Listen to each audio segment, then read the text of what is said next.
আমি কি রাস্তায় কনস্টেবলের হাতে মাইর খাওয়ার জন্য সাংবাদিকতা পেশে আসছি? পুলিশের একটা রুলস আছে, সেটা মানতে হবে।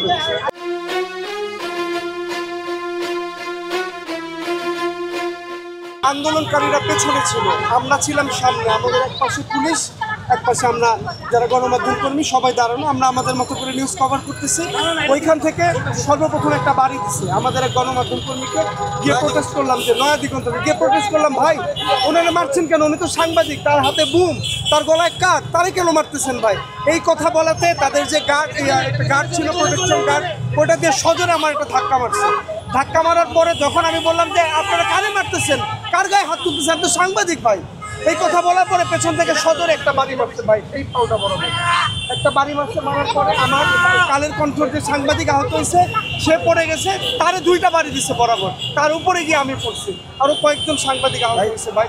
এটা আসলে এটা সাংবাদিকতার মধ্যে পড়ে না, এটা আসলে পুলিশের এই কর্মকাণ্ড। আমরা আসলে হতাশ। আমরা তো নিউজ কভার করতে আসছি ভাই, আমরা তো বিয়ে বাড়ির দাওয়াত খাইতে আসছি না। এইভাবে গণমাধ্যম কর্মীদের মানলো। আমরা ডিসি মাসুদের সাথে কথা বলছি, মাসুদ ভাইয়ের সাথে, খালেদ ভাই ওসি সাহেবের সাথে কথা বলছি। তিনি যে বিষয়টা বলছে যে ঠিক আছে ভাই, আমরা দেখবো এটা কি করা যায়। দেখবো বলে তো এরকম অসংখ্যবার সাংবাদিক মার খাইছে। সাংবাদিক কি ভাই মাঠে রাস্তায় মার খাওয়ার জন্য জন্ম হয়েছে?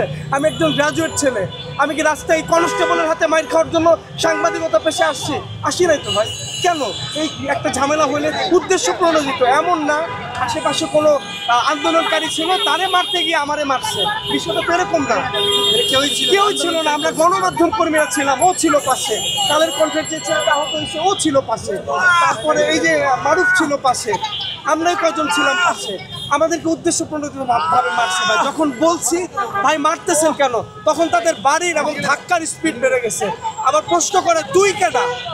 এটি তো ভাই, আমরা তো সাংবাদিক, আমার গলায় তো একটা কার্ড আছে ভাই, আমার হাতে একটা মাইক্রোফোন আছে, আমরা তো সাংবাদিক।